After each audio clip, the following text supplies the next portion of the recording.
my name's Kristen Sullivan. This is my son Matthew. We live here with my husband Jim in Cambridge, Massachusetts, about a mile outside of Harvard Square. We moved in a few years ago, about 10 seconds before Matthew was born, and it was a real fixer-upper.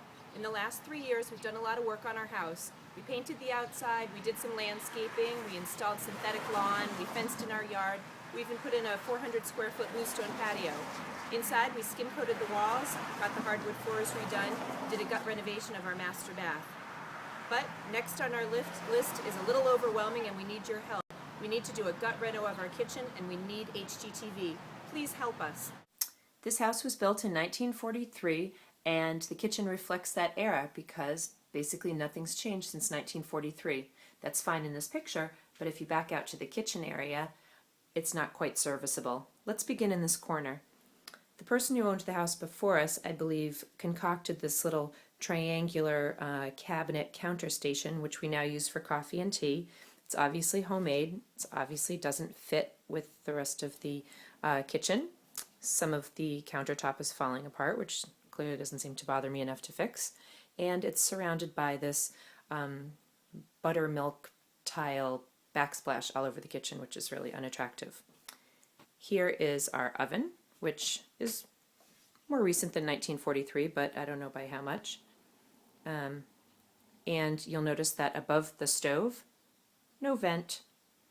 Over here, the fridge, just like all fridges, except a microwave above that I can't reach because I'm only 5'3".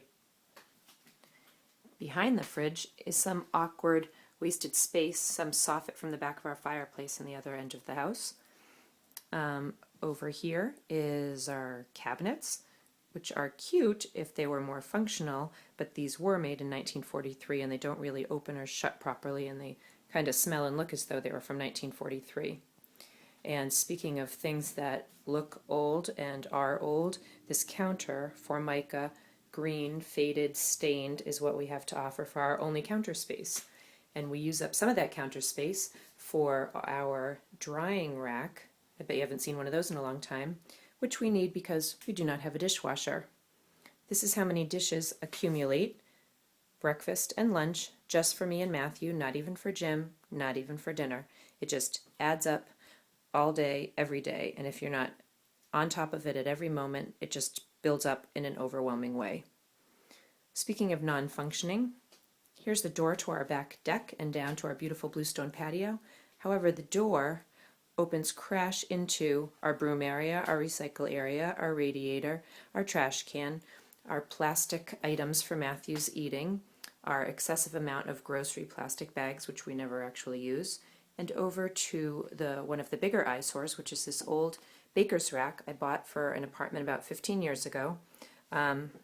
Gave it to my friend who used it through an entire apartment cycle. He gave it back to me. I put it in our garage. It has now become a focal point of our small kitchen.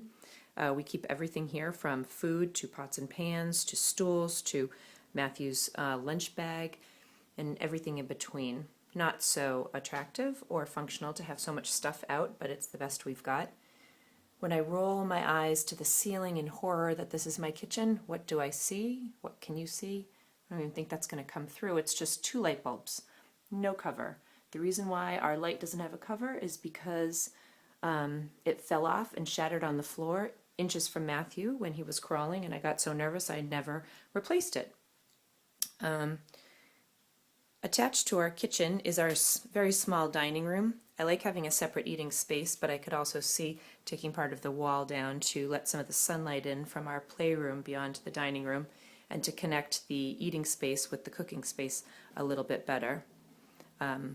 If that were to happen, I think this room could use a little facelift as well. Some of the furniture is fun, but we want it to fit the space, and I think we definitely, speaking of lighting, want to get rid of that.